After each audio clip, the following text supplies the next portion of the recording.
alone whose consideration is about the end of the universe, which end is also the beginning of the universe. Wherefore, according to the philosopher, it belongs to the wise man to consider the highest causes. Now the last end of each thing is that which is intended by the first author or mover of that thing. And the first author and mover of the universe is an intellect, as we shall prove further on. Consequently, the last end of the universe must be the good of the intellect, and this is truth. Therefore, truth must be the last end of the whole universe, and the consideration thereof must be the chief occupation of wisdom. And for this reason, divine wisdom clothed in flesh declares that he came into the world to make known the truth, saying, John 18:37, For this was I born, and for this cause came I into the world, that I should give testimony to the truth. Moreover, the philosopher defines the first philosophy as being the knowledge of truth, not of any truth, but of that truth which is the source of all truth, of that, namely, which relates to the first principle of being of all things. Wherefore its truth is the principle of all truth, since the disposition of things is the same in truth as in being. Now it belongs to the same thing to pursue one contrary and to remove the other.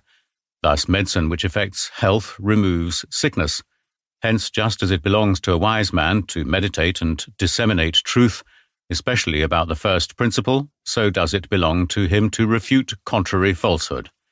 Wherefore the twofold office of the wise man is fittingly declared from the mouth of wisdom in the words above quoted, namely to meditate and publish the divine truth, which, antonomastically, is the truth, as signified by the words, My mouth shall meditate truth, and to refute the error contrary to truth, as signified by the words, And my lips shall hate wickedness, by which is denoted falsehood opposed to divine truth, which falsehood is contrary to religion, that is also called godliness, wherefore the falsehood that is contrary thereto receives the name of ungodliness. Chapter 2. The author's intention in this work.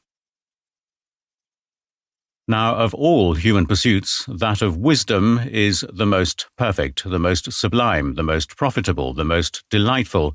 It is the most perfect, since, in proportion as a man devotes himself to the pursuit of wisdom, so much does he already share in true happiness. Wherefore the wise man says, Ecclesiasticus 14:22, Blessed is the man that shall continue in wisdom. It is the most sublime, because thereby especially does man approach to a likeness to God, who made all things in wisdom.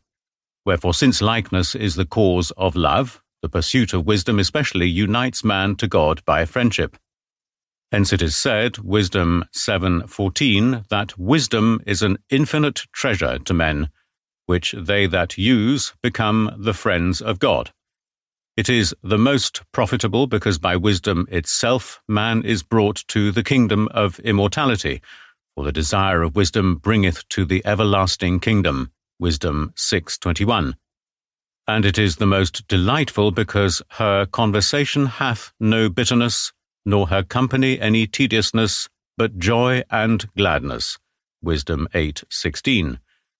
Wherefore, taking heart from God's loving kindness to assume the office of a wise man, although it surpasses our own powers, the purpose we have in view is, in our own weak way, to declare the truth which the Catholic faith professes, while weeding out contrary errors.